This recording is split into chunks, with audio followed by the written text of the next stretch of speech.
Assalamualaikum warahmatullahi wabarakatuh. Perkenalkan, nama saya Sirwahyuni, NIM 220602501022. Di sini saya akan menjelaskan materi langkah-langkah menulis karya ilmiah, di mana tugas ini adalah tugas akhir atau tugas UAS dari mata kuliah Bahasa Indonesia.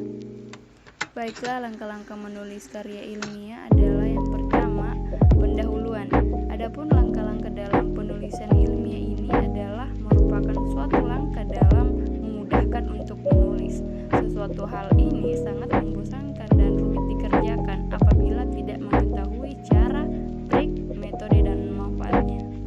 Kemudian dalam hal ini pembahasan yang akan dibahas dalam makalah ini adalah tentang langkah-langkah penulisan yang meliputi pembahasan, yaitu memilih topik, merumuskan judul, mengembangkan pembahasan, menyusun komposisi, dan menyampaikan solusi dan kesimpulan.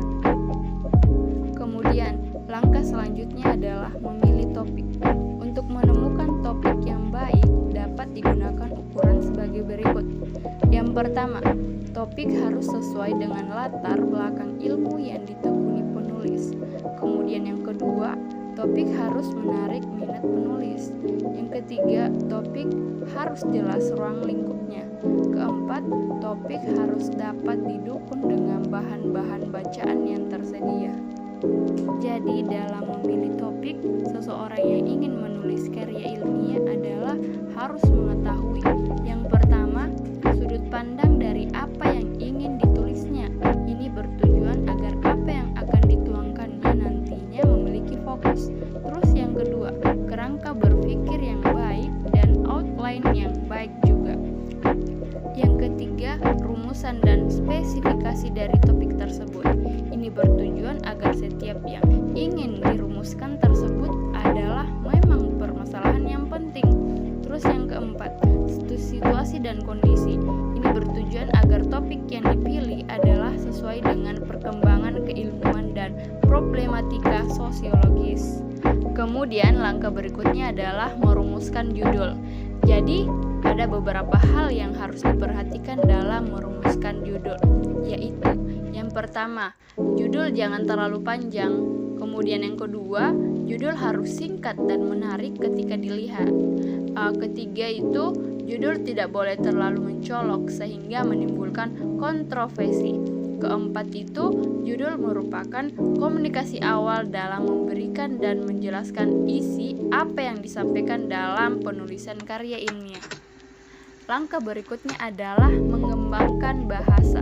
Semua teknik pengembangan bahasa dapat dikelompokkan ke dalam 6 macam, yaitu yang pertama, penjelasan, kedua, contoh-contoh, ketiga, analogi, keempat, testimoni atau pernyataan para ahli, kelima, statistik, dan yang terakhir adalah perulangan. Nah, pengembangan bahasa seperti yang saya kemukakan tadi kiranya harus mengandalkan 3 unsur, yaitu yang pertama, logika, ilmu pengetahuan yang tepat, yaitu bertujuan mengemukakan kebenaran yang dilakukan dengan penuh kejujuran.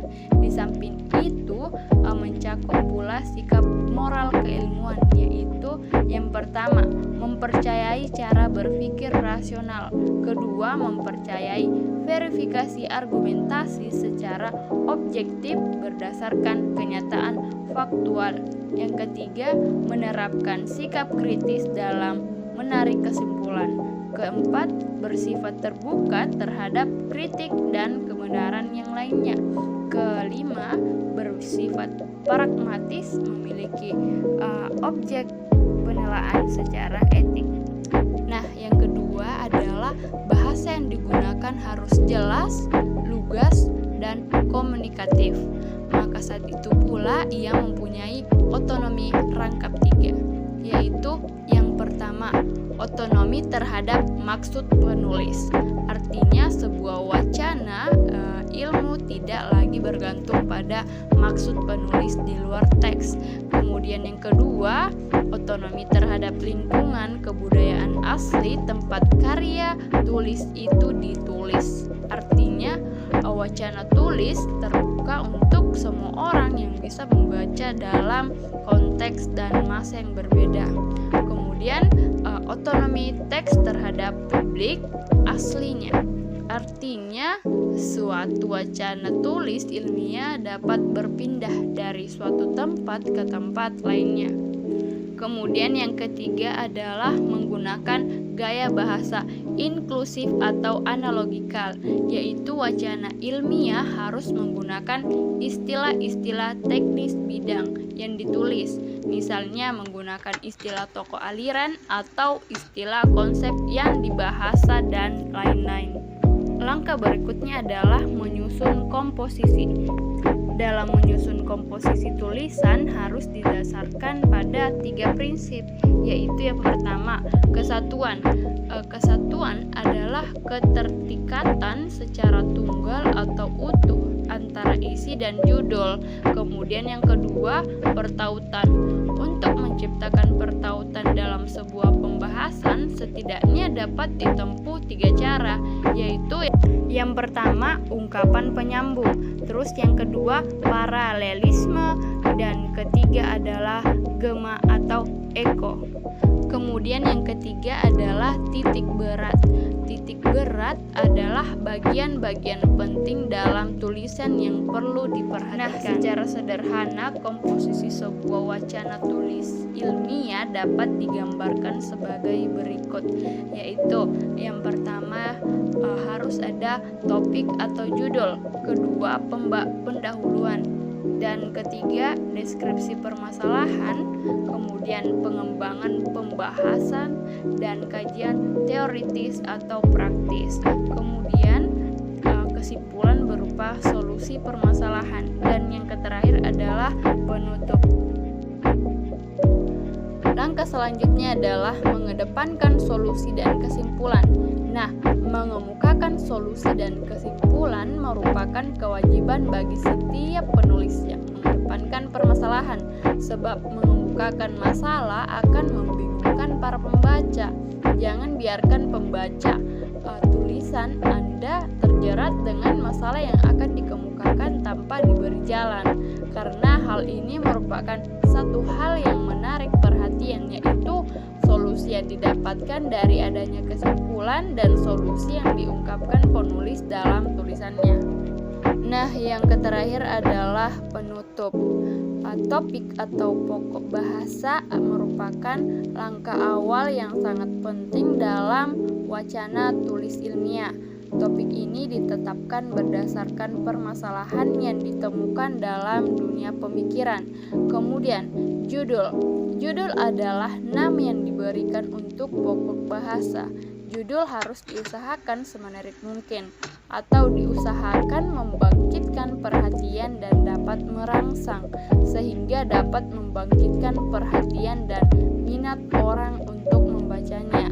Kemudian, adapun teknik pengembangan pembahasan dapat dikelompokkan ke dalam 6 macam, yaitu penjelasan, contoh-contoh, analogi, testimoni atau pernyataan para ahli, kemudian statistik dan perulangan. Adapun menyusun komposisi harus didasarkan pada 3 prinsip, yaitu kesatuan, pertautan, dan titik berat. Kemudian adanya solusi dan kesimpulan merupakan kewajiban bagi setiap penulis yang mengedepankan permasalahan, adalah untuk memberikan jawaban akhir bagi setiap permasalahan yang dapat membingungkan untuk menarik perhatian pembacanya. Oleh karena itu, solusi dan kesimpulan merupakan ending atau akhir dari sebuah tulisan ilmiah. Baiklah, itulah tadi pemaparan materi dari saya. Terima kasih, kurang dan lebihnya mohon dimaafkan. Assalamualaikum warahmatullahi wabarakatuh.